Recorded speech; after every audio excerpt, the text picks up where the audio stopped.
Hi, my name is Ahmed. I come from the glorious country of Iraq, and I'm a born Muslim. My problem is that I practiced Islam when I was. Brother, first we request questions from the non-Muslims. Once all the questions from non-Muslims are over, inshallah, we'll give you a chance. Yeah, but I'm telling you my problem only. It's. Okay. But you said you're Ahmed and you're a born Muslim. I am born Muslim. But now are you a Muslim or not? I'm agnostic. Oh, so now you have left the religion of Islam. Yeah, I'm confused. Okay, fine. If you have left the religion of Islam, you can ask the question, brother. Okay. So my question is, how come I don't have the faith that you and the other Muslims have and some of my friends, even though I practiced Islam a lot and I even did Umrah, but I still do most of the sins that are forbidden in Islam, and I sometimes am lazy to do the prayer and the other subjects we have to do in Islam. I have read many books and about other religions and conspiracy theories and documentaries and such. I even have seen your own videos on YouTube, and there are many questions that go around my head about Allah and the Messenger and Muslims in general.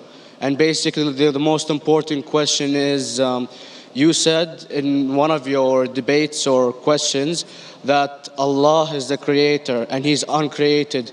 But I have realized, how can the uncreated exist? And if He exists, how can we notice Him? How can we see Him or hear Him or feel Him or know of His existence if He's uncreated in our own dimension or so?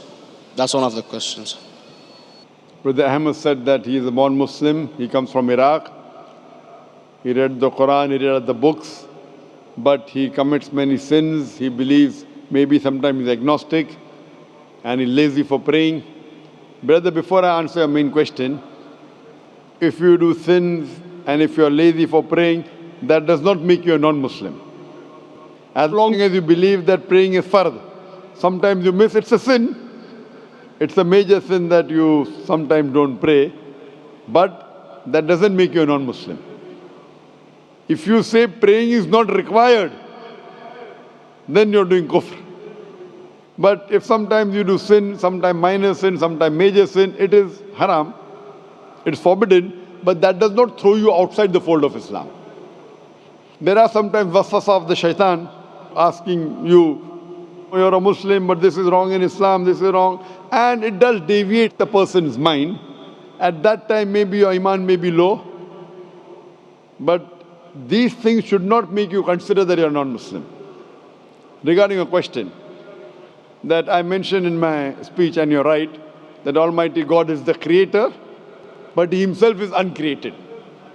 You ask the question, how can the uncreated, how can we see the uncreated? And how it's possible. Allah subhanahu wa ta'ala is Khaliq, is the creator. And by definition, He's uncreated.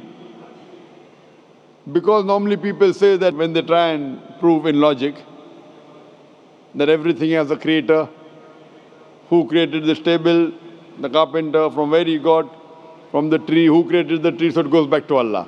So when many of the people try to convince an atheist, they try and say that everything has a creator, and then they get trapped when the atheist asked him, who created Allah? So if you hear my tapes, I never go that way. I ask the atheist that how did you come to know about the universe? How did you come to know about the functioning of the stars, of the sun? And he says, and goes back, that the creator. So it's the vice versa. So if you know how to deal with logic, you don't trip over this problem with the atheist trap, the Muslims or the believers, by saying who created Allah. By definition, Allah is uncreated. And if you ask the question, who created Allah? If you have heard my tapes, I give the reply, that suppose a person comes and says that my brother John. Yeah, I know, I saw that, I heard that's funny, but I mean, how does he exist if he's uncreated? Not that is Allah. Yeah. That's the difference between you and Allah. How does he exist? Means He was existing. He doesn't have a beginning. You and I have a beginning, that's human being. So that's the difference between us and Allah. You can't say that Allah has to be like us. If Allah is like you and me, why should we worship Him? I see, but have you heard of the phenomenon, the Big Brother, used by various orders and political agendas to control the people and such by implementing it into multiple gods, and then later on it became a monotheistic religions all over the world to make it easier for Big the Brother, people sorry, to... I've never heard of the religion Big Brother. It's not a religion, it's like a theory, an idea, basically. For What does it example, say? yes? What does this idea say? What does it say? Is that when you have a big brother, it's easier for you to live life. When you have someone watching you the whole time, understanding you the whole time, protecting you the whole time, being with you the whole time, and you can talk to him, although he never talks to you back, maybe in your dreams, do it to your mind and such, it's easier for you to live. While a human who does not have a big brother and is not easily controlled into doing so and is having complete freedom is a danger for the major ruling powers and such. What does this say? I don't understand. Big Brother may be the Big Brother may not be the. What does it have to do with Islam and God? What does it have to do? Because basically Allah is watching you the whole time. So you want to knows, say that Allah is like a Big Brother? indeed, you use him for your protection so you won't be scared. You know what I mean? See, this is the hypothesis. Hypothesis. If you have heard, how do I convince an atheist? If you have heard my answer, that you said that you're agnostic, you're atheist. Yeah. So first thing I do to an atheist is I congratulate him. What? I congratulate him. Have you heard my answer of atheist? Yeah, you congratulate them and stuff. But I haven't seen your debates with the atheist. I just saw your answers on some questions. Fine, so you haven't seen the answer of atheist. No, but I've seen your debate with David William Campbell. And that William Campbell is not an atheist. Yeah, yeah. Now, when an atheist tells me he does not believe in God like your theory of Big Brother, Yeah. and if you believe in that theory, I will ask you, first thing I do to the atheist, I congratulate him. You know why? Yeah, because they think and they don't follow what their parent does and such stuff like that. No. I congratulate him because he is not doing blind belief. The other people are doing blind belief. He is a Christian because father is a Christian. He is a Hindu because father is a Hindu. Most of the Muslims are Muslim because father is a Muslim. He is thinking. He says there is no God. He has said the first part of the Islamic Shahada, La ilaha.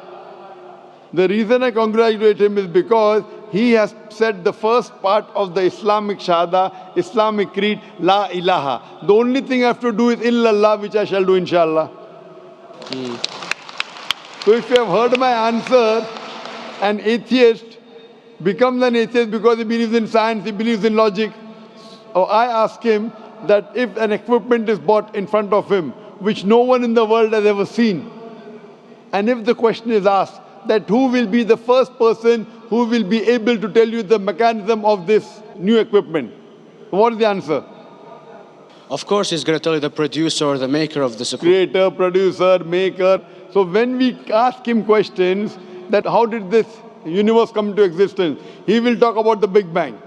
This what we're going to talk is already mentioned in the Quran 1400 years ago in Surah Anbiya chapter number 21 verse number 30. Avalam yaral lazina kafaru anna samawati wal arda kanat ratkum fataknahuma. Do not the unbelievers see that the heavens and the earth were joined together and we clove them asunder. This what you came to know 50 years back is mentioned in the Quran 1400 years ago. Who could have mentioned that?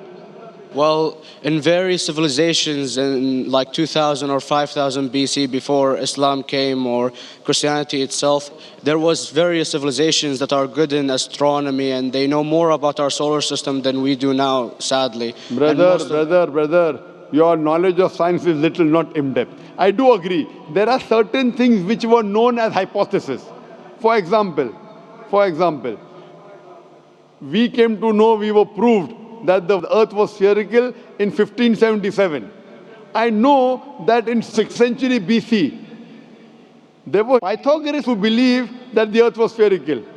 But the same Pythagoreans who believed the earth was spherical also believed that the earth was the center of the universe, which is wrong. You show me one civilization which believes 100% what the Quran has mentioned. I challenge you. What you say, so do you mean to say there was a person who said, okay, this civilization, out of 100 things, these 2 things are right. Out of 100 things, these 5 things are right. Out of this 100, and picked and chose. Who can do that? No one besides the Creator.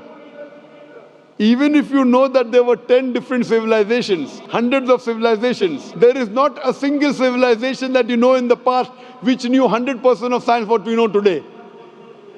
So where is your logic? Where is your theory? I do know that certain things were hypotheses which were proved later on. But there is not a single civilization which knows everything what is mentioned in the Quran. So the answer goes back to the original question, who could have collected this in the Quran? Someone 1400 years back, could he do and say, okay, out of these 100 things, these 3 are right, out of these 100 things, these 2 are right, out of this, it's not possible. Mathematically, it's not possible. Well, you never gave the idea of extraterrestrials or so. I mean, knowledge is power. And Brother, I'm asking you a simple question. We are not come here to have a debate. yeah. I'm asking you a question. Point out a single civilization. You're asking something else.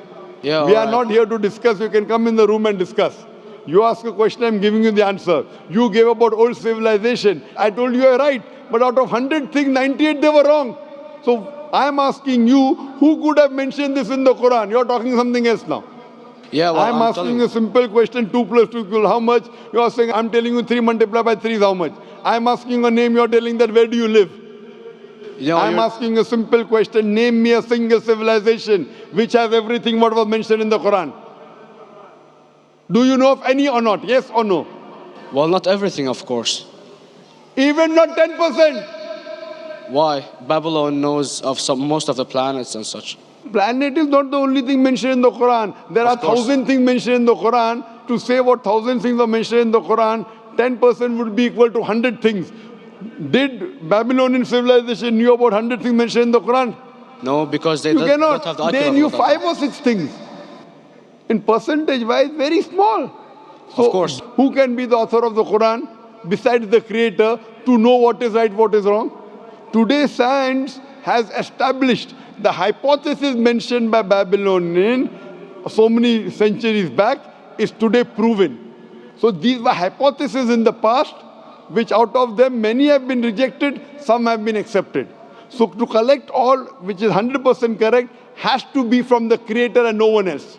Hope that answers the question. Yeah.